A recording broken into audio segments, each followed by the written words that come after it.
എനിക്ക് തോന്നുന്നത് അതൊരിടത്ത് ചേട്ടമായി പോയി. കാര്യം ആവശ്യമില്ലാത്തൊരു പരിപാടിയായിപ്പോൾ എല്ലാവരും കൂടെ രാജിവെക്കേണ്ട കാര്യമില്ലായിരുന്നു. ആരോപിതരായിട്ടുള്ള ആൾക്കാർ മാത്രം രാജിവെച്ചാൽ മതിയായിരുന്നു. ഒരു അനിശ്ചിതത്വം ഉണ്ടായില്ലേ അംഗങ്ങളിൽ.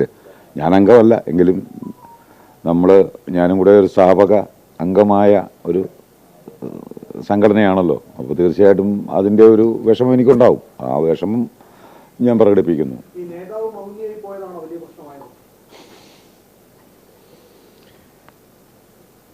അതിൻ്റെ ഒരു ബലിയാടല്ലേ ഈ നിൽക്കുന്നത്. അദ്ദേഹത്തിൻ്റെ ആ മൗനം കാരണം. അല്ലെങ്കിൽ ഞാനും ഇങ്ങനെ നിൽക്കേണ്ടി വരുമല്ലോ. എനിക്ക് അതിനെക്കുറിച്ച് അത്രേ പറയാനുള്ളൂ.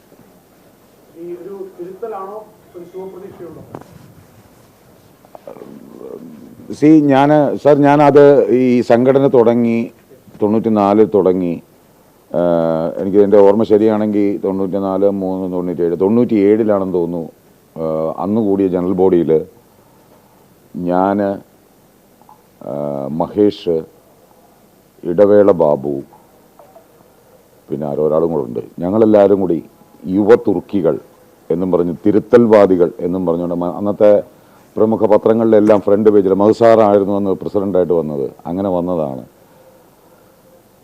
അതൊരു കാലം, ഇനിയിപ്പോൾ പറഞ്ഞിട്ട് കാര്യമില്ല. അപ്പോൾ ആ തിരുത്തൽ വാദം എന്നുള്ള സംഭവമല്ല, ശരിപക്ഷവാദം എന്നൊരു ഒരു ഒരു എന്താ പറയുക, ആശയമാണ് ഞാൻ ആ സംഘടനയ്ക്ക് നേരെ ഉയർത്തിയിട്ടുള്ളത്. അവർ എന്നോട് പ്രതിപക്ഷം എന്ന് പറഞ്ഞ് അതിനകത്തൊരംഗം എന്നെ, ഷമ്മി തിലകനെ പോലെയുള്ള പ്രതിപക്ഷം ഈ സംഘത്തിൽ വന്നെങ്കിൽ മാത്രമേ, ഈ സംഘടനയിൽ വന്നെങ്കിൽ മാത്രമേ ഈ സംഘടന നന്നാകുള്ളൂ എന്ന് അന്ന് പറഞ്ഞു 2018. അന്ന് ഞാൻ അവരോട് പറഞ്ഞത്, ഞാൻ പ്രതിപക്ഷമല്ല, പ്രതിപക്ഷം. പ്രതി എന്ന് പറഞ്ഞാൽ നമ്മളെന്താ പറയുന്നത്, പ്രതിസ്ഥാനം, അങ്ങനൊരു സ്ഥാനമുണ്ടല്ലോ. അതുകൊണ്ട് ഞാൻ പ്രതിപക്ഷമല്ല, ശരിപക്ഷമാണെന്ന് ഞാൻ അന്ന് പ്രസ്താവിച്ചതായിരുന്നു. പക്ഷേ എൻ്റെ ശരി അവർക്ക് കണ്ടെത്താൻ കഴിഞ്ഞില്ല. അതുകൊണ്ട് ഞാൻ പുറത്താകേണ്ടി വന്നു.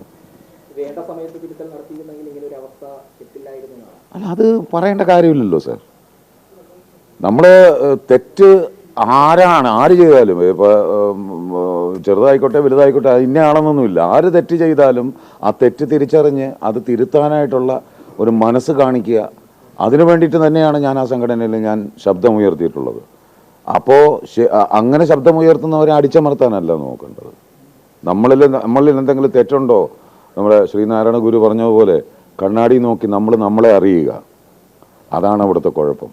അല്ലാതെ ഞാനൊരു ജാതിയിൽ കൂടിയ ആളാണെന്നോ അങ്ങനെയുള്ള ചിന്തകൾ മനസ്സിൽ വെച്ചുകൊണ്ട് ഈ പറയുന്ന ഒരു സംഘടനയിലൊക്കെ ഇരുന്ന് കഴിഞ്ഞാൽ അങ്ങനെ സംഭവിക്കും. അതാണ് അതിനകത്തെ കുഴപ്പം. അത് എന്നേ പറയുന്നതാണ്, ഇന്ന് തുടങ്ങിയതല്ലല്ലോ. ഞാൻ പറഞ്ഞു കഴിഞ്ഞു, അദ്ദേഹത്തിൻ്റെ പ്രതികരണശേഷി ഒരുപക്ഷെ നഷ്ടപ്പെട്ടതായിരിക്കാം. എനിക്കങ്ങനെയൊന്നും തോന്നുന്നില്ല. പക്ഷെ ഒരുപക്ഷെ എൻ്റെ അച്ഛൻ അങ്ങനെ തോന്നുന്നു. ഞാനത് മുമ്പും പറഞ്ഞു, എനിക്കങ്ങനെയൊന്നും തോന്നുന്നില്ല. കാര്യം അങ്ങനെ ഒരു ഒരു പ്രതികാര മനോഭാവത്തോടു കൂടിയുള്ള പെരുമാറ്റത്തിന് വേണ്ടിയുള്ള കാര്യങ്ങളൊന്നും അവർ എന്നോട് വ്യക്തിപരമായിട്ട് ചെയ്തതായിട്ട് ഞാൻ കരുതുന്നില്ല. ചെയ്തിട്ടുണ്ടെങ്കിൽ കൂടിയും അതിനെ ഞാൻ അങ്ങനെ തന്നെ കണ്ടിട്ടുള്ളൂ. പക്ഷേ എൻ്റെ അച്ഛനോട് ചെയ്തത് ഭയങ്കരമായ തെറ്റാണ്, അനീതിയാണെന്നുള്ളത് ഒരു കോടതി തന്നെ സ്ഥിരീകരിച്ചിട്ടുള്ളതാണ്. അപ്പോൾ പിന്നെ അപ്പോൾ അച്ഛനെ സംബന്ധിച്ചിടത്തോളം ഒരുപക്ഷെ അച്ഛൻ മനസ്സിൽ വിചാരിക്കുന്നുണ്ടാകാം, കാവ്യനീതി അങ്ങനെയുള്ള പല വാക്കുകളും ഒരുപക്ഷെ അദ്ദേഹം മനസ്സിൽ കാണുന്നുണ്ടാകാം.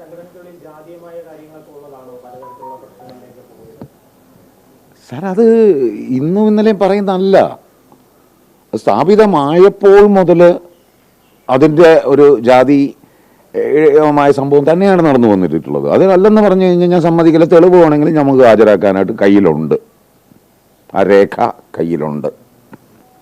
അത് സർക്കാർ നോക്കേണ്ട കാര്യമല്ലേ. അതിന് അവർക്ക് അല്ലെ, നിങ്ങൾക്ക് പോലും റോളില്ല ഇനി അവിടെ, അല്ലേ? നിങ്ങൾക്ക് കാര്യങ്ങൾ അവതരിപ്പിച്ചു, നിങ്ങളത് സത്യസന്ധമായിട്ട് എല്ലാവരും കൃത്യമായിട്ട് നിങ്ങളുടെ ജോലി ചെയ്തു എന്നല്ലേ പറയാം. ഇനി ബാക്കി കാര്യം നോക്കേണ്ട സർക്കാരാണ് എന്നാണ് എൻ്റെ വിശ്വാസം. ഒളിച്ചോട്ടമാണെന്ന് പറയാൻ പറ്റുമോ? ഇല്ല, ഒളിച്ചോട്ടമാണെന്ന് പറയാനും ഉത്തരം മുട്ടലാണെന്നാണ് എനിക്ക് തോന്നുന്നത്. കാര്യം നമുക്ക് ചോദ്യങ്ങൾക്ക് മറുപടി പറയാനില്ലാതെ വരുമ്പോൾ നമ്മൾ എന്താ ചെയ്യുന്നത്? അതിനുള്ള ഒളിച്ചോട്ടം എന്ന് പറയാൻ പറ്റില്ല, ഉത്തരം മുട്ടുന്നതാണെന്ന്. ചില സമയത്ത് ചില ആൾക്കാരത് കൊഞ്ഞനം കുത്തും, ഉത്തരം മുട്ടുമ്പോൾ. ചിലർ മിണ്ടാതിരിക്കും. മൗനം വിദ്വാന് ഭൂഷണം, അങ്ങനെയുണ്ടല്ലോ. അത് തീർച്ചയായിട്ടും ശരിയല്ലേ? അത് നമ്മളെല്ലാവരും ഒന്ന് ആലോചിച്ച് നോക്കുക. കാര്യം ഇത്രയും 506 അംഗങ്ങളോ മറ്റോ ഉണ്ട്. 506 അംഗങ്ങളിൽ ഏകദേശം എന്തായാലും ഒരു 4-3 ആൾക്കാർ അവിടെ വോട്ട് ചെയ്തിട്ടായിരിക്കുമല്ലോ ഇവരെല്ലാവരും ഈ പറയുന്ന, ഞാൻ ഒഴിച്ച് ബാക്കിയുള്ള എല്ലാവരും അവിടെ അതിനകത്ത് ആ സ്ഥാനങ്ങളിലിരിക്കുന്നത്. അപ്പോൾ അവരാ വോട്ട് ചെയ്തവരോട് കാണിച്ച ഒരു വഞ്ചനയായിട്ടാണ് അതെനിക്കത് തോന്നുന്നത്. എല്ലാവരും രാജിവെച്ചത്. അതാണ് ഒരു അനിവാര്യത എന്ന് പറയുന്നത്. നമ്മളെന്നും ഈ എന്താണ് അത് ഒരിക്കൽ നമ്മുടെ ജഗദീഷ്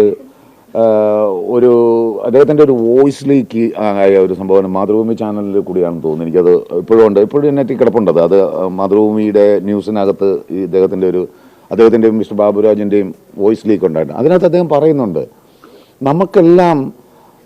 നമ്മുടെ എല്ലാം കുഞ്ഞുങ്ങളാണ് ഇനി അടുത്ത ഇതിലേക്ക് വരുന്നത്. നമ്മൾ വെച്ചാൽ താരങ്ങളുടെ കുഞ്ഞുങ്ങളെന്നുള്ളതല്ല, അടുത്ത തലമുറയാണ് എന്ന് പറയുന്നത്. അപ്പോൾ അവരെല്ലാവരും അദ്ദേഹം പറഞ്ഞതിനായിട്ട് ഞാൻ ആ ജനറൽ ബോർഡിൽ പറയുകയും ചെയ്തതാണ്.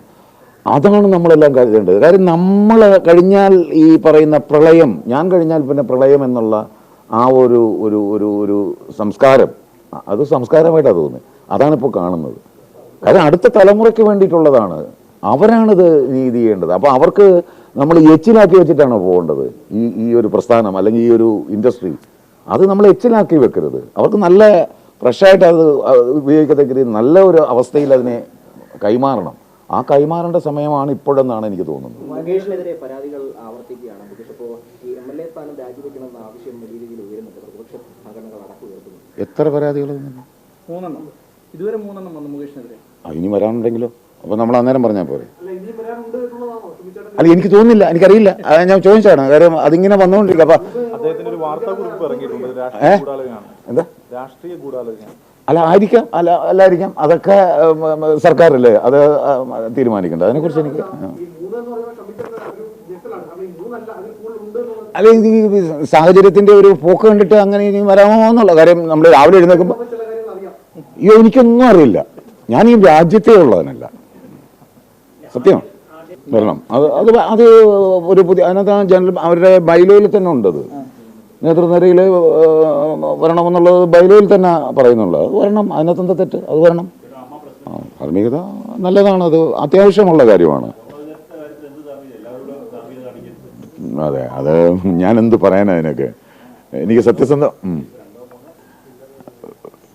ഞാൻ പറഞ്ഞില്ലേ, ഞാനത് കഴിഞ്ഞ ദിവസം പറഞ്ഞു. 2005 വിവരാവകാശ നിയമം ഇംപ്ലിമെന്റ് ആയിട്ടും വിവരമില്ലാതെ ജീവിക്കുന്ന നമ്മളെക്കുറിച്ച് അതിനെക്കുറിച്ച് എന്ന് പറയുന്ന പോലെയാണ്. അവർക്ക് അത്രേ എനിക്ക് പറയാനുള്ളൂ, വിവരമില്ലായ്മ. അതേ പറയാനുള്ളൂ. അല്ലേ, ഔഷധം കുറച്ച് കഴിയുമ്പോൾ എക്സ്പയറി ആവുമല്ലോ. എക്സ്പയറി ഡേറ്റ് കഴിഞ്ഞുകൊണ്ടായിരിക്കും ചിലപ്പോൾ, അല്ലേ? അങ്ങനെയുണ്ടല്ലോ. നമ്മൾ എക്സ്പയറി ഡേറ്റ് കഴിഞ്ഞ ഔഷധം ഉപയോഗിക്കരുതെന്നല്ലേ? അതായിരിക്കും എക്സ്പയറി ഡേറ്റ് കഴിഞ്ഞെന്നുള്ള ഉദ്ദേശമായിട്ടായിരിക്കും അദ്ദേഹം. അതല്ല, ഞാൻ ഔഷധത്തിൻ്റെ കാര്യം പറഞ്ഞു. അയ്യോ, കാര്യം